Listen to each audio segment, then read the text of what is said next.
lalaki na nagpapanggap na taga Malacanang para mangikil ng pera sa Quezon City. Ang mga sospek na aresto ng madiskubreng may bomba sa loob ng kanilang sinasakyang SUV. Nasa frontline na balitang yan, si Dave Abuel.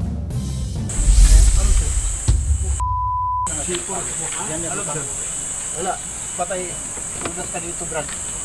Nagulantang ang mga taga-highway patrol group nang madiskubre ang isang C4 explosive o mataas na klase ng pampasabog sa ininspeksyon nilang SUV sa Camp Crame nitong Biyernes. Dinala at ininspeksyon sa kampo ang sasakyan matapos maharang sa Parañaque dahil wala itong plaka sa likod, walang ORCR ang driver at gumamit pa ng blinker.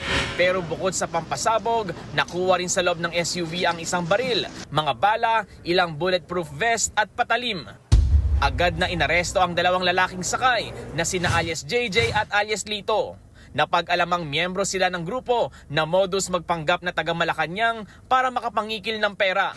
Nagpapanggap na konektado sa First Family at nanghihingi sa mga negosyante sa Cebu ng pera para sa approval ng kanilang or continuation ng mga negosyo nila. Naaresto na noong nakaraang taon ang 3 miyembro ng grupo, kabilang na ang nakapagpiyansang si alias Lito, habang nakatakas naman noon si JJ.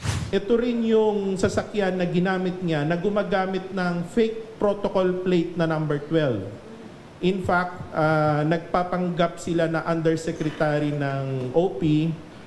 Isang SUV naman na kasama ng mga sospek ang pinaghahanap matapos makatakas. Nang hingan ng pahayag ang mga sospek, wala po kaming ginawang masama.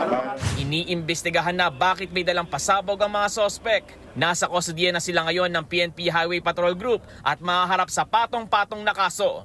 Nagbabalita mula sa Frontline, Dave Abuel, News 5. Mga kapatid, Andre Felix po. Iba na ang may alam at may pakialam sa panahon ngayon. Para sa tuloy-tuloy na balitaan sa Frontline kahit weekend, mag-follow at subscribe sa social media pages ng News 5.